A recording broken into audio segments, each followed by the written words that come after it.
Hi friends, என்னோட name தான் ஹர்ஷி. இனிமே நான் உங்கள் ஃப்ரெண்டு. நான் எப்போவுமே லைஃப்பில் ஹாப்பியாக தான் இருப்பேன். நான் எப்போவுமே பெயிண்ட் பண்ணுவேன், விளையாடுவேன், நிறைய பண்ணுவேன். அது மட்டும் இல்லாமல் ஈவினிங் ஆனால் ஜாலியாக ஸ்கூல் முடிஞ்சு வந்து விளையாடிட்டுருப்பேன். எப்போவுமே ஸ்கூல் போனாலும் என் ஃப்ரெண்ட்ஸ் கூட விளையாடுவேன். அது மட்டும் இல்லாமல் ஈவினிங்லேயும் என் ஃப்ரெண்ட்ஸ் கூட வீட்டுக்கு வந்து பார்க் போய் விளையாடிட்டுருப்பேன். விளையாடுறது எனக்கு ரொம்ப பிடிக்கும். அதே மாதிரி ஸ்கூல்லேயும் நான் விளையாடிட்டு தான் இருப்பேன். அங்கே கிளாஸ்லேயும் குறும்புத்தனம் நிறைய பண்ணுவேன். எனக்கு சிரிச்சிட்டே இருக்கணும்.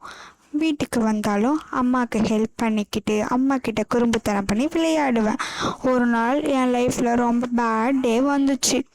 ஆனால் நான் கஷ்டப்படலை, ஃபீல் பண்ணலை, சிரிச்சிட்டு தான் இருந்தேன். அப்படி இருந்து என் ஃப்ரெண்ட்ஸ் கூட விளையாடி ஹாப்பியான மொமெண்ட்ஸை க்ரியேட் பண்ணேன். ஸோ அதே மாதிரி நீங்கள் இருந்தீங்கன்னா லைஃப்பில் வர கஷ்டங்கள்லாம் போயிடும், ஹாப்பியாக இருக்கும். Bye friends, thank you.